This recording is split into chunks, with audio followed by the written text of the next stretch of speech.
Assalamualaikum warahmatullahi wabarakatuh. Rekan-rekan sekalian,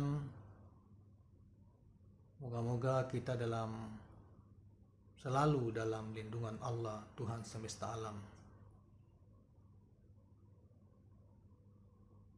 Kita kembali berjumpa di Juanda BKR Channel, dan kali ini kita akan mengemukakan satu esai singkat yang berjudul Bersikap Dermawan di dalam buku Menjalani Hidup Salihin. Ini buku yang ditulis oleh Profesor Dr. Najaruddin Umar. Profesor Najaruddin Umar ini ternyata cukup produktif menulis. Di video yang lain-lain kita juga sudah kemukakan tentang beliau, profil singkat beliau. Dan kini langsung saja kita membacakan uraian beliau tentang makna bersikap dermawan itu. Saudara-saudara sekalian, banyak nabi mencontohkan kedermawanannya. Nabi Muhammad SAW misalnya, korman sebiji masih bisa dibelah dua sebagian untuk orang lain. Sifat ini diikuti oleh para sahabatnya seperti Umar bin Khattab yang pada suatu ketika menggendong sendiri gandum pemberian pribadinya ke fakir miskin. Padahal pada saat itu kisah ini, beliau adalah seorang khalifah, sudah menjadi khalifah. Mungkin di sekitar kita juga masih banyak contoh. Bagaimana dengan kita? Sikap kedermawanan adalah lambang dari kelapangan dada seseorang. Sebaliknya, jika sikap pelit dan kikir ditambah lagi dengan budaya suka meminta-minta, tidak peduli yang ditempati meminta adalah orang-orang yang lebih sederhana darinya, maka pertanda yang bersangkutan pemilik jiwa yang kerdil. Karena itu salah satu inti ajaran agama Islam adalah mengajarkan kedermawanan sesuai dengan kapasitasnya masing-masing. Di antaranya dan termasuk yang utama adalah memberi makan kepada mereka yang membutuhkan. Nabi Shallallahu Alaihi Wasallam pernah bersabda, sesungguhnya di surga terdapat kamar-kamar yang luarnya tampak dari dalam dan dalamnya tampak dari luar. Lantas seorang Badui berkata, untuk siapakah itu ya Rasulullah? Rasulullah menjawab, untuk orang yang baik perkataannya, memberi sedekah makan, melanggengkan puasanya, dan salat menghadap Allah pada malam hari saat orang-orang terlelap dalam tidurnya.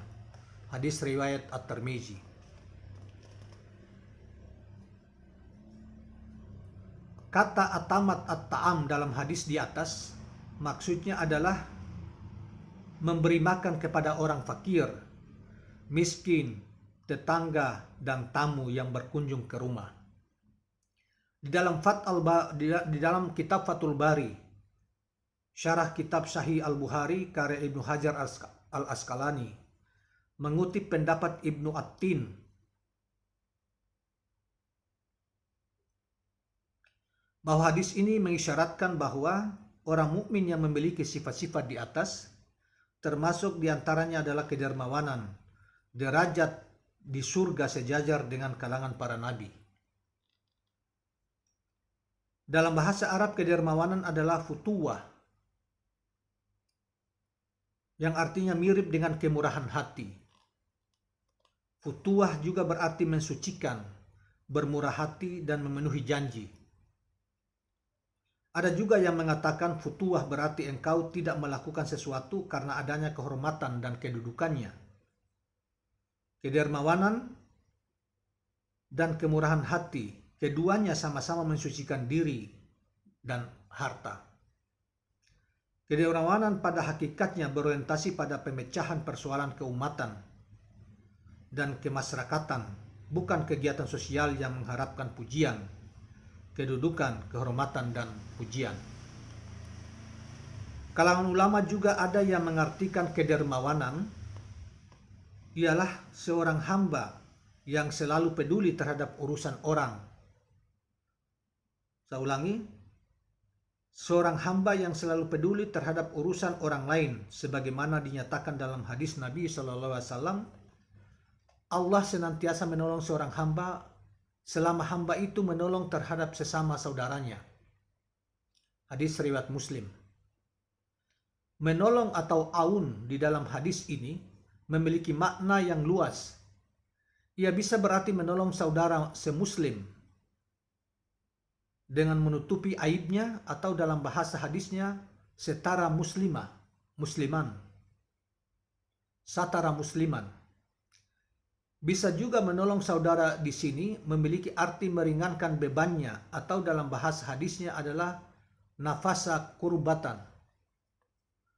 Atau aun di dalam hadis ini bermakna memudahkan orang kesulitan, yang dalam bahasa hadis disebut sebagai yussara ala mu'sirin. Seperti mengurangi atau bahkan membebaskan tanggungan utang saudaranya dan yang lain sebagainya. Kedermawanan juga berarti memaafkan terhadap kesalahan saudaranya, memberi beasiswa pendidikan, dan makna yang lainnya. Inilah derajat kedermawanan yang paling rendah. Ketika kita menganggap diri kita tidak lebih utama daripada orang lain, ketika kita rajin melayani dan tidak dilayani, maka kita sudah termasuk bagian darinya. Kalangan ulama tasawuf mengartikan kedermawanan adalah kerelaan hati untuk memberi bantuan dan pertolongan kepada sesama makhluk.